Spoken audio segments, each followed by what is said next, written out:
Počúvate podcast slovenskej redakcie Vatikánskeho rozhlasu.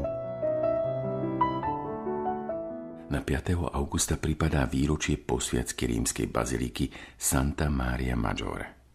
Mnohí z nás toto miesto poznajú, pretože sa nachádza nedaleko hlavnej vlakovej stanice Termini na pahorku Esquilino. Baziliku často navštevoval aj pápež František pred svojimi zahraničnými cestami a jeho telesné pozostatky spočívajú práve na tomto mieste. Pútnici sem neprichádzajú len preto, aby sa nechali inšpirovať estetickou krásou tejto baziliky, ale predovšetkým preto, aby sa pomodlili pri hrobe pápeža Františka a aby sa nechali týmto miestom duchovne inšpirovať. Umelecko-symbolické objekty majú svoje silné posolstvo, ktoré poskytujú duchovný zážitok a takmer automaticky vedú k modlitbe. Skúsme si preto všimnúť 3 prvky tejto baziliky a poukázať na to, ako môžu duchovne ožiť, ak sa na ne pozeráme očami pútnika túžiaceho po duchovnom zážitku a po modlitbe. Bazilika Santa Maria Maggiore na prvý pohľad upúta pútnika svojim širokým barokovým priečelím, v strede ktorého je nádherný balkón požehnaní. Tento balkón čiastočne prekrýva mozaiku priečelia pôvodnej baziliky z 5. storočia.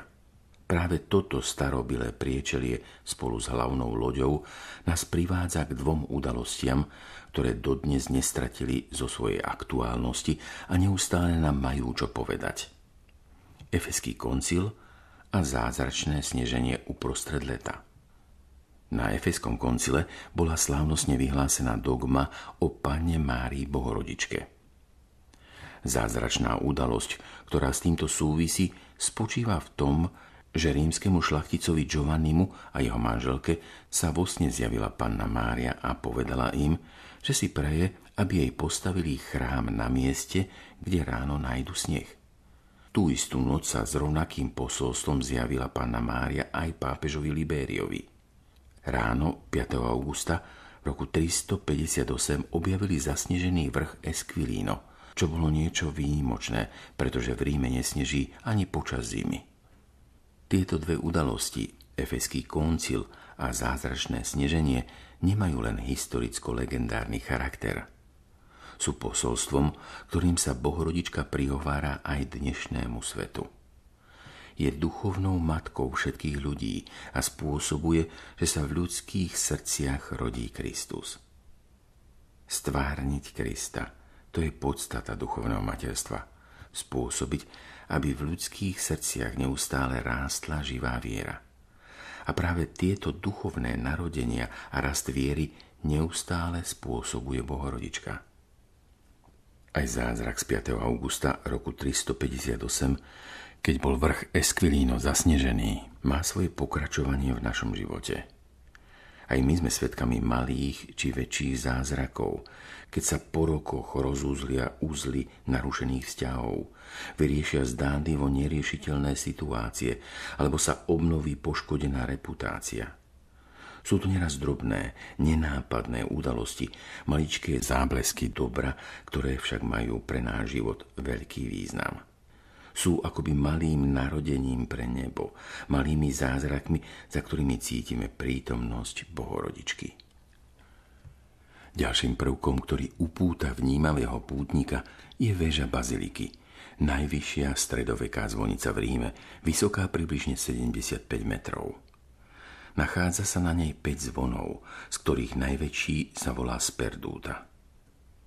Názov Sperduta znamená stratená alebo blúdiaca a vzťahuje sa na zvuk zvona, ktorý sa líši od ostatných. Je hĺbší, mierne posmutnelý, ako by sa strácal v priestore. Zvuk Sperduty pripomína hlas Panny Márie ako matky, ktorá volá na svoje deti, predovšetkým na tie stratené či vzdialené a pozýva ich k návratu domov, k obráteniu. Tento zvon zaznieva každý deň o 21. hodine, v hodinu, keď sa podľa starovekého rímskeho poriadku zatvárali mestské brány. Staré rímske legendy hovoria, že práve na zvonenie z Perdúty sa raz našlo stratené dieťa a že brány mesta, ktoré sa už zatvorili, sa na tento zvuk zázračne otvorili, aby pustili pútnikov hľadajúcich útočisko v bezpečí mesta. Tieto príbehy možno vnímať ako legendy, ale ich duchovný odkaz je hlboký a dodnes aktuálny. Stratené dieťa je človek, ktorý sa vzdialil od Boha, ktorý stratil vieru a zmysel svojho života. Zatvorené mestské brány sú obrazom nášho srdca, ktoré sa hriechom, egoizmom alebo prílišnými svetskými starostiami zatvára pred Bohom, pred jeho slovom, pred jeho dotykom. Zvuk z Perdúty je hlasom Panny Márie, ktorá volá ku strateným a tým, čo zostali za hradbami Božej prítomnosti. Nezostaň vonku, vráť sa domov. Tretí prvok, ktorý si chceme všimnúť, je ikona Salus Populi Romani, nachádzajúca sa naľavo od hlavného oltára baziliky. Na ikone dieťa, ktoré matka drží v náruči, nespúšťa zrak z jej tváre. Matka pozerá na prítomných ľudí, no dieťa sa pozerá na ňu, pozerá na tvár matky. Tak to robí každé dieťa. Ešte nepozná mnohé veci, ale pozoruje tvár matky, aby cez ňu vycítilo, čo sa deje. Zachytáva pokojné, ale aj napäté chvíle. Často sa rozplače, keď vidí ubolenú tvár matky, alebo sa usmieva, keď vidí jej úsmev.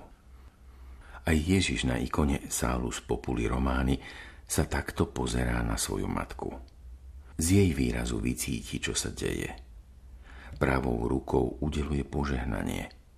Obyčajne sme zvyknutí, že kňaz alebo biskup pri požehnaní pozerá na ľudí, ktorých žehná, ale tu je to inak. Dieťa pozerá na matku a cez jej tvár udeluje požehnanie tým, ktorých pohľady sa stretli s jej pohľadom.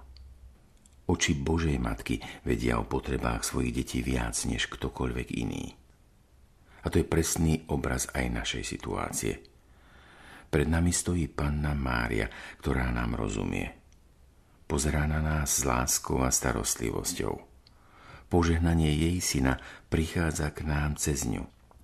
Ježiš nespúšťa zrak z jej tváre, zachytí všetko, čo jej vidí na očiach.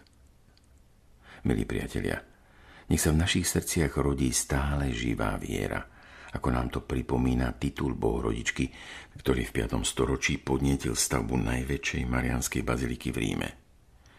Nech počujeme a zachytávame jemné vnúknutia a varovania Panny Márie, ktorá nás volá k sebe, ako nám to pripomína väža baziliky so zvonom z Perdúta. A nech nadobudneme istotu, že náš život sa odohráva pod bedlivým pohľadom Panny Márie. Ona je tá, cez ktorú k nám prichádza Božie požehnanie. Počúvali ste podcast Vatikánskeho rozhlasu. Viac obsahu nájdete na našej internetovej stránke vaticannews.va/sk. Ak chcete byť informovaní o novinkách, tak sa prihláste na odber nášho newslettera.